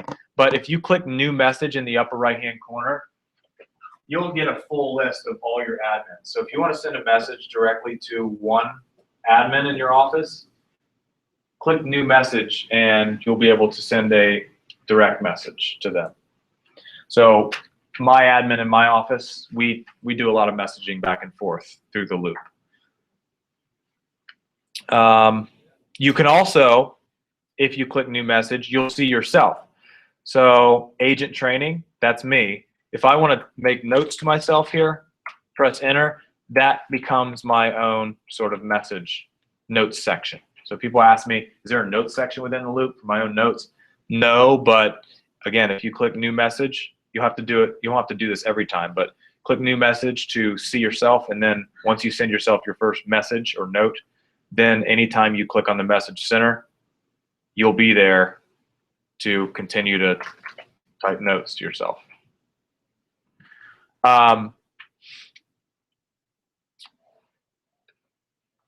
All documents, when you're editing these documents, there are options in the drop down up here to center align the text, right align, make things bold, italics, blue font, and there's also highlight.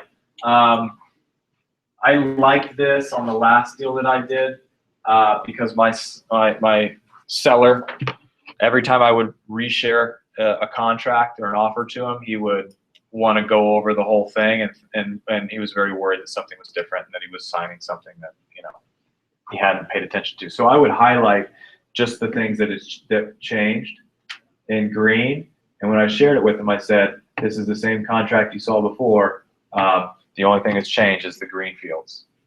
It just made him feel a little better about things. So you have, you can highlight in yellow, green, or red. I stay away from highlighting in yellow though, because yellow is what you'll see when a change is made to a document. So if you share a document to the other agent with edit in private and they change something and then share it back to you, that field will be highlighted in yellow. So I just, if I'm going to highlight something for a client or somebody else, just as like an FYI, I do a red or a green. Let's see. Oh, if you need to sign something, so we're talking about dual agency. If you have your role set to listing agent, then only the listing agent signature fields and initial fields will be highlighted, right? The buyer agent fields will not be highlighted. So in short, the way you run a dual agency on Dotloop is you still create the listing. You still assign yourself as the listing agent. You still have a listing folder and potentially an easy offer folder. But when you have a buyer that you're going to represent, you create a new folder, add the contract into that new folder, share it to your buyer who you've assigned to the buyer role. They'll e-sign it. It'll come back to you, and then you'll share it to your seller. So when you get to a field that you need to sign, but it says buyer field in it and it's not highlighted, just click in the field and assign it to yourself, and you'll be able to click in this field and sign it. So the short story on that is you always have the ability to sign anywhere you want. Just click in the field and assign it to yourself. You will not change your role to buying agent once you get a buyer. You'll stay as the listing agent, okay? You'll just create a new folder with a contract in it, and you'll add the buyers and share it to the buyer first. It'll bounce back to you, and then you'll share it to your sellers. And then you'll just share it. You'll just be the mediator in the same loop, sharing the new versions back and forth. All right, let's pull up for those of you who have,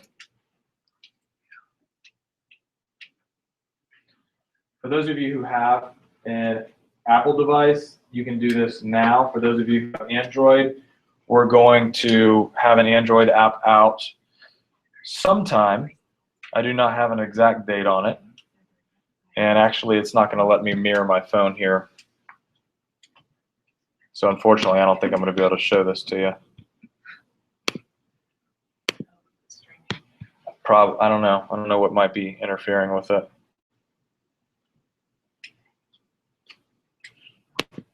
Any questions about what we've covered so far? Anything that you're running into on a regular basis with other agents or just yourself? Where you share an email with them and then they want to change their email address, stuff like that. Is this your client? Yeah. Okay, that's a good one. So let me give this one more chance here. Everybody else on there. Nope, not going to work. All right.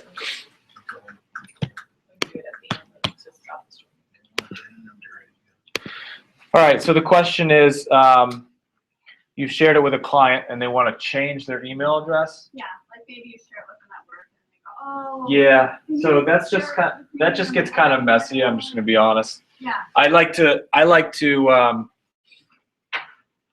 try to establish one email address from the beginning. And I think once you run into it once, you kind of realize maybe that's the best way to go about it. You know, just ask your client, is there an email address that you're going to be able to access from anywhere? Because if they give you that work address that they can only access from work, you already know what's going to happen. You're going to need to have something signed at 8 o'clock at night and you're not going to be at work. So I would start by just trying to get a personal email. I mean, that's really the best way to go about it. But you can remove people and then add. So they can also do that. Yeah, anybody can change their own email address by logging in. Of course, they couldn't log in though if they're at home to change it. Well, actually, no, they could. Yeah, they could just go directly to Dotloop and go up to my account. And under settings on the left there, But you can still change it up until you share something. they can change their email. You can also, when you're in a loop, you can remove someone. On the drop down on the right here, click remove, and then you would just add them with a new email address. You could add another person and assign the role as buyer and have the same name and just have it be a different email address. But the problem that you have with that is when you go to share a document, your list of people is going to say Hunter Morgan, you're not going to know which one's which. Well, then you can go up and reshare, right? Yes. Once the document's shared, there's a drop down on the right, reshare option. But if you remove somebody from a loop and add them with as a brand new contact with a new email address, then it will not have been shared with that person. So the reshare option won't be an option. You'll just have to share it for the first time with that new user. Treats it like a whole different person. It is a whole new person. It's a whole new email. Yep. I've muddied it up. If the person hasn't created a password yet, then you can just go down and edit them in the drop down on the right. You can say edit. This says I can't though because this is a real person.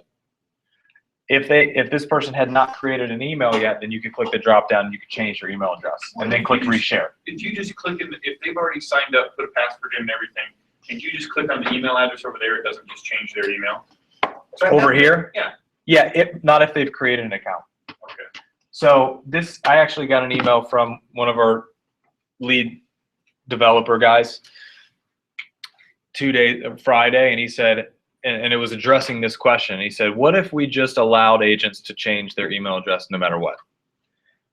And my answer to him was, well, how would you feel if somebody added you to a Facebook community or something and invited you to like a Facebook user group and change your name on Facebook?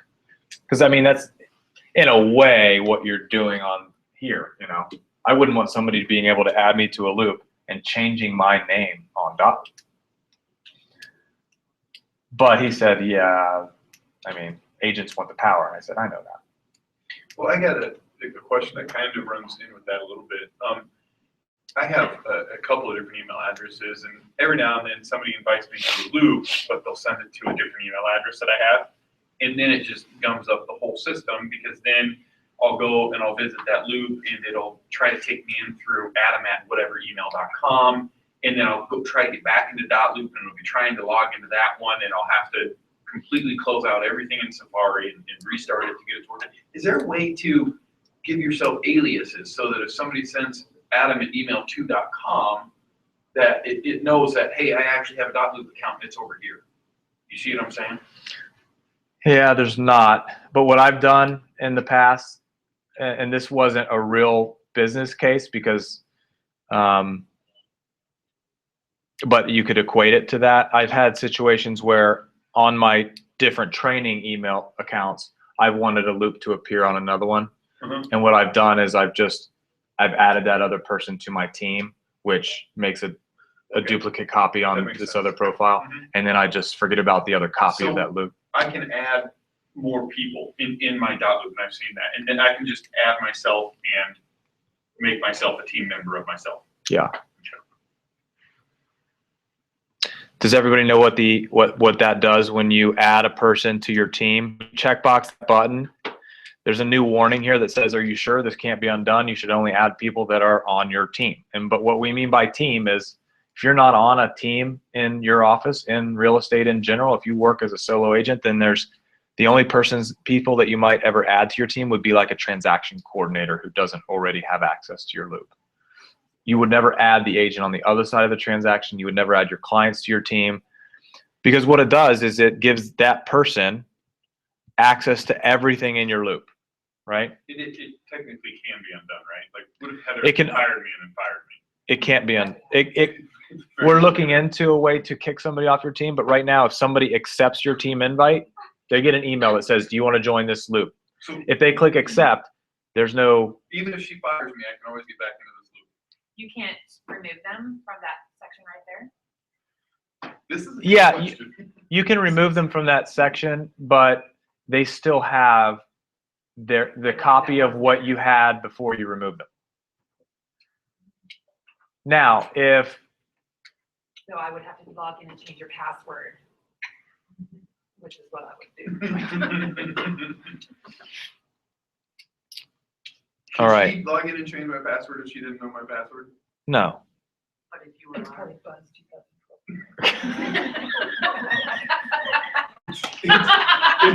It's iHeartBeaver.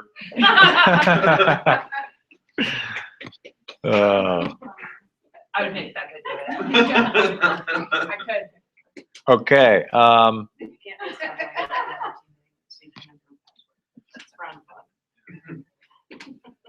But if you use contact email, technically they wouldn't have that anymore, so, right? Well, Well, they remember that what it was, and you'll go to Dotloop.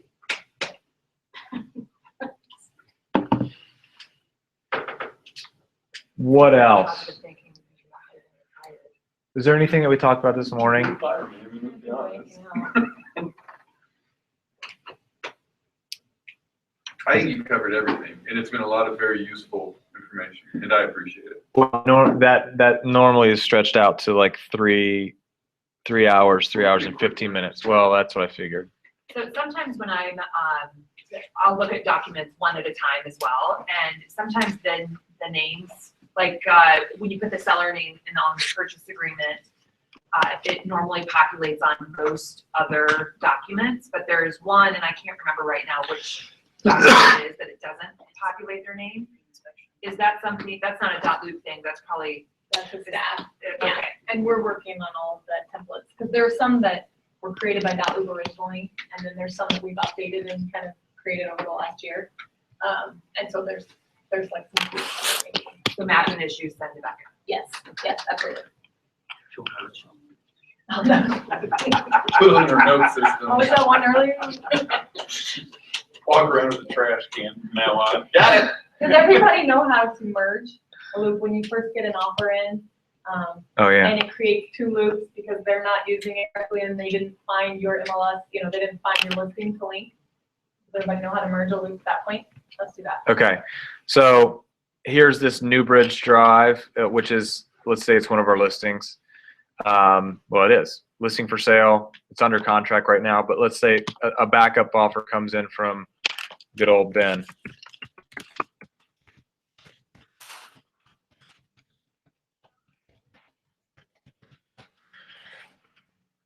What was it? 1,000 or no? Newbridge Drive, Potomac, Maryland.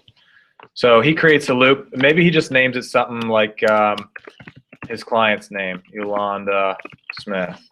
So obviously he didn't find a match to your property address from Google or anywhere.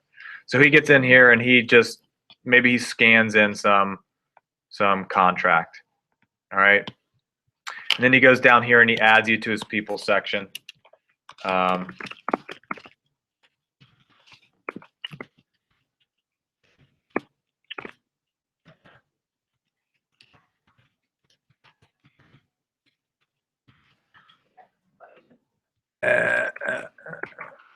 Agent.training@realestateconcepts.net. This is the listing agent ad.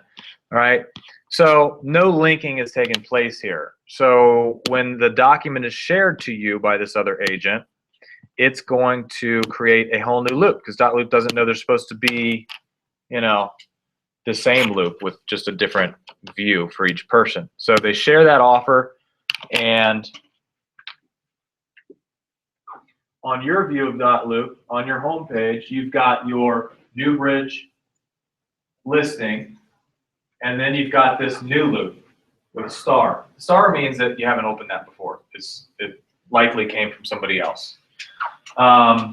So you click on that to see what it's all about. And by the way, you got an email notification for this document as well that it's been shared with you. Yeah, I don't want that. And you open it up and there's a contract, and you find out when you open that it has to do with your other listing. So what you want to do, what you don't want to do is go to your people and add your sellers and share this contract to your sellers from this loop. Don't do that. Don't do anything in here. Go directly to the details page and then scroll all the way to the bottom of your details page, and there's a little merge loop button right down on the left, all the way at the bottom of the details. So you click on that and you choose the loop you want to merge it into. You click merge. It's going to say, are you sure? Can't be undone. I'm going to say continue. And then it's going to say cannot. Oh, I must have been in that other loop already. Anyway, that was a bad example. Dotloop is not for people who have a fear of commitment. Nothing can be undone. Everything is concrete and forever. No, you can unarchive documents. Don't like to bring the past back. And that's the one thing that people want to delete. Shoot. Anyway, when you click that merge button, what happens is you will be taken to the details page of your existing loop. So the documents and this person will be merged into your existing loop. You will no longer have two loops. And that was just a bad example of I must have the same two email addresses in here. But that's what you do. And if you get that message and you can't merge it because for some reason, then what I do is I go to the loop that I was invited into, and I take that contract, checkbox it, and I say copy to a loop, copy to Newbridge, and then choose the right folder, copy. And then I take this loop and I rename it, and I'll say duplicate or something. And then I'll archive it.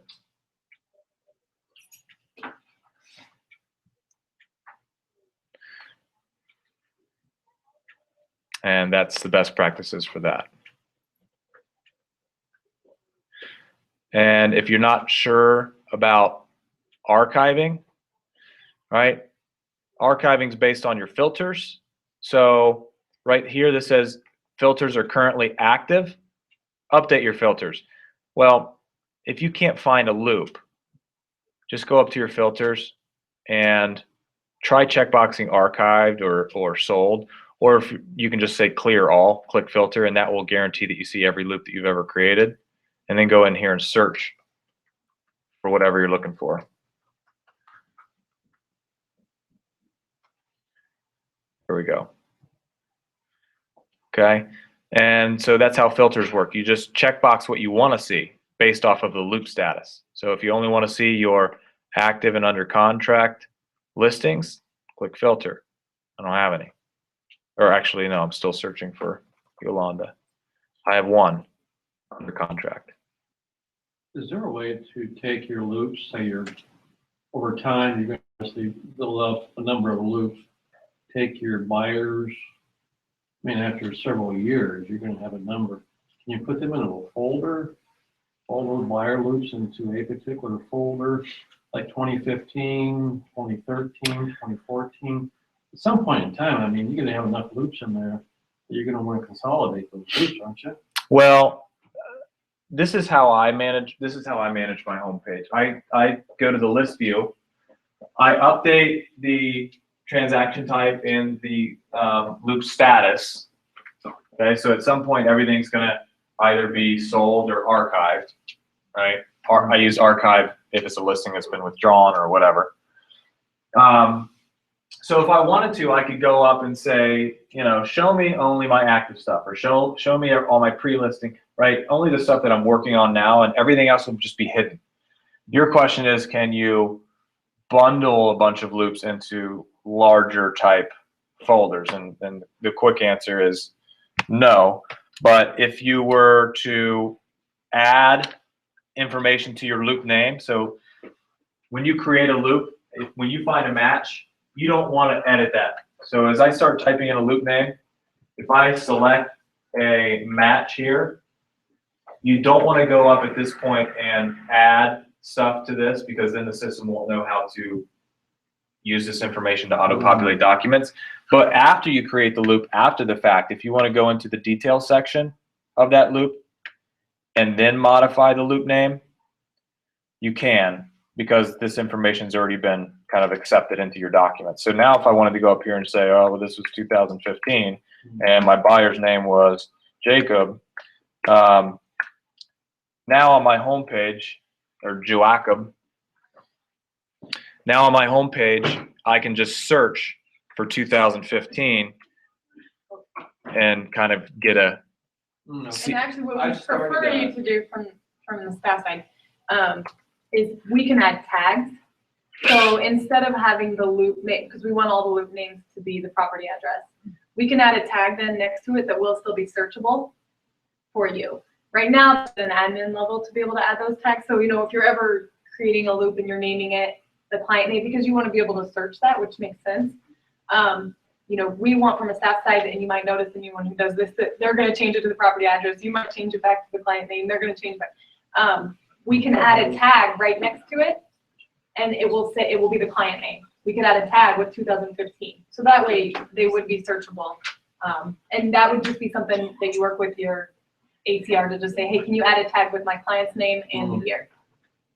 At some point we may have the ability for everyone to add those tags, but right now it's just an admin. To me, without a folder, this gets a little bit convoluted and it gets overwhelming when I open it up.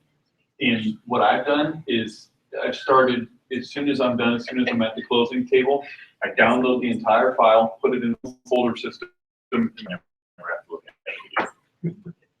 So that's the question. That's clean. And you guys have messy software. So let's see. I'll give you an example of how I use how this works for me. So here's a profile that I have that I use to manage on-site trainings and the DOT certified program. I know you don't know what that is. Doesn't matter. So I have several profiles on this, and if I went to my admin for boot camp and on-sites, these are all of the training events that we've done, been doing for years now. And if I go up to my filters, you're going to see that I don't have any filters set. I'm sorting by last updated. So by sorting by last updated, it means the newest loops that I've done something in are at the top, first of all. So naturally, all my old ones start falling to the bottom.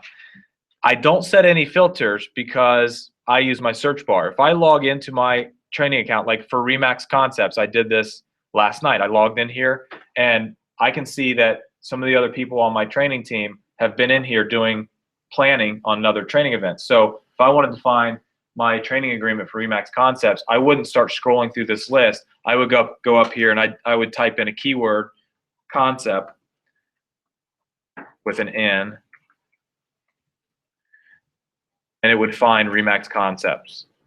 This is the loop that I created to work on, training dates and agreements with your office. If I wanted to go in here and find, the training that I did on 11/5, and I didn't do one on 11/5, but you get my point. Basically what you're saying is 10/5. organization folderizing stuff isn't as important when you have this kind of search capability. But I think that's where the tags are really going to come into play then, because if you have certain ways you want to be able to search for it a year later, make sure you let your ACR know, I want that tagged with this. If they were gonna set up tags, I think unique tags to set up would be, They a automatically, buyer or seller or whatever, so that if I wanted to search 2015 buyer, I can see all the buyers that are represented in 2015, or just as a idea. I don't think we can customize a tag though. It's just a name, just a keyword in the tag. Yeah. Wait, what did you say about tags? Yeah, just make 2 tags, one for buyer and one for the year, or you see what I'm saying? Yeah. Yeah, but that won't allow, agents can't tag the loop though. Right, that's what I'm saying. Yeah. It's the admins working with their ACR. Okay, people have been filtering out. I think we just need to find a time to just call it, Anybody have any other questions? unless anybody wants to stick around and, Yeah. I mean, if anybody wants to like stay and customize your Dotloop account with a packet or something, I can walk you through that. Other than that, thanks for coming. Thank you. So if you're looking at that, and, oh shit, you have to put self-disclosure in there, you know that because it says right there, self-disclosure, and you have to literally click on it and then. Thank you, everyone. Stopping the All the broadcast. documents.